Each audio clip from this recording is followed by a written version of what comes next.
Theda Bara was a silent film star of the early years of the 20th century. She is someone that a lot of people don't know about nowadays. However, at the time, roughly from 1914 to 1920 or so, she was pretty much one of the top stars in film of the times. She was considered the original, as they called it, Vamp, which doesn't mean quite the same thing that it does now, but meant that you were a seductive woman who was dangerous to men, even though the studio, Fox Studios, made a biography for her that made her sound very exotic and told everyone that she was born literally in the shadows of the Sphinx in Egypt. She was actually just a nice Jewish girl from Cincinnati, as she sometimes said. She grew up as a middle-class Jewish girl in the Avondale section of Cincinnati, which was at the time a predominantly middle-class Jewish area. And she went to Walnut Hills High School. That's the Theodosia Goodman who became Theda Bara later on. She attended the synagogue, the Plum Street Temple Synagogue. Theodosia did attend UC after she graduated from Walnut Hills High School. She attended for 2 years. We do see Theodosia Goodman in the 1904 and the 1905 yearbooks. She does not seem to have graduated. She left for New York in the midst of her studies. She had this very condensed career from roughly 1914 to 1919 or 1920. During that time, she made over 40 films, which is hard for us to think of given how films work today. But some of her most significant films were A Fool There Was, which was an early film that really created that vamp image for her. It's where she broke out as a star.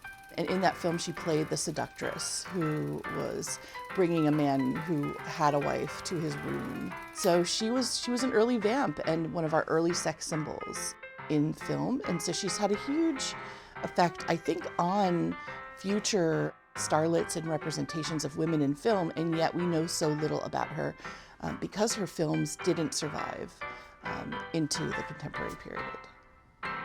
One of the painful things that she went through was the loss of her legacy. So in 1937, which was during her lifetime, there was a fire in the vaults of Fox Studios. And so something like 90% of Theda Bara's output was destroyed at that time. And she was alive and she was very aware of this happening. The Archives and Rare Books Library is one of 13 library units at the University of Cincinnati. So we have a collection here that the official name is the T. Everett Hooray Manuscript on Theda Bara. The University of Cincinnati Libraries and the Archives and Rare Books Library acquired this manuscript in 2008 and was through the efforts of a man named Kevin Grace, who was then the head of the Archives and Rare Books Library, who spotted this manuscript listed in a book and manuscript dealer's catalog. It is about 450 typewritten pages of a manuscript on the life of film actress Theda Bara. It was a completed but never published memoir that was supposed to be published under Theda Bara's name. And so it was ghostwritten in collaboration with Theda Bara by T. Everett Hooray, who was a newspaperman and author and editor from Philadelphia. Apart from the manuscript, there's also about 60 letters between Theda Bara and Hooray talking about that collaboration. The importance of this manuscript is it really gets to kind of the heart of Theda Bara's life. This transformation from Theodosia Goodman, who described herself as a good Jewish girl from Cincinnati, into this femme fatale figure. We've been very fortunate to work with our preservation lab colleagues who were able to stabilize the document. The lab is responsible for the preservation of the treasures of the library. We are a book and paper lab, so we primarily work with bound objects and paper. The manuscript is an unbound manuscript. It's a typed manuscript. It was in good condition. There wasn't a lot of tearing. But with paper that is that thin, it becomes delicate. And because it was typewriter ribbon, it is stable, but you could still rub some things off. There are marginalia where they've written in on pencil, so that could also be rubbed off. The question was how to make sure it stays in that condition, both by handling by researchers and in the future if it would be digitized. And that's why we made the decision to sleeve it instead of encapsulating it, so it could be removed from the sleeves if it was digitized in the future.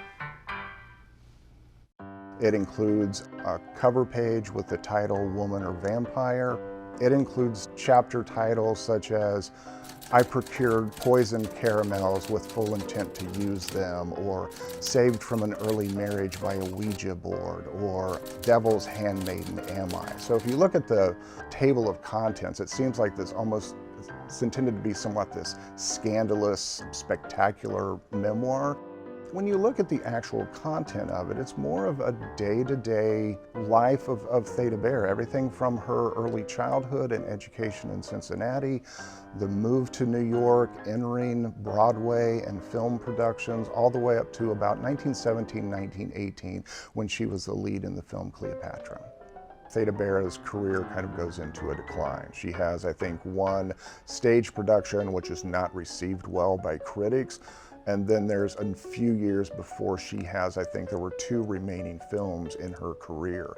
So unfortunately, this is being written kind of, I think, as she's sliding out of the public eye and certainly Hollywood producers' eyes, which may have led to why this was ultimately not successfully published. But is a fascinating document and testament to the fact that we can continue to find artifacts from silent film stars like Theda Bara. The outlook is very good for it. Nothing lasts forever, but it'll be around before probably I pass or anyone I know passes. We perceive her as having completely lost her legacy when the films burned in the Foxfire. But as time has gone on, what we found is that a lot of silent films, which were shown all over the world, because they were silent, they were very easily translatable to other audiences, have survived in different forms. There have been clips of Theda Bara films that have been found in various other countries. So it's absolutely the case that we can continue to find more of her films over time as we go into the vaults of various old cinemas. There really is a sense of kind of a treasure hunt to find material like Theda Bara's films. She wasn't just a studio creation, she was also her own creation. She is very much a woman of her age. She grew up middle class, she grew up in Avondale, she grew up as part of the Reformed Jewish movement. All of these are very central parts of that time period in Cincinnati history, and she's emblematic of what it was like to be a smart young woman who wanted to make it from the Midwest on the big screen. And I think that story is one that can absolutely still capture people's imagination if they're told it.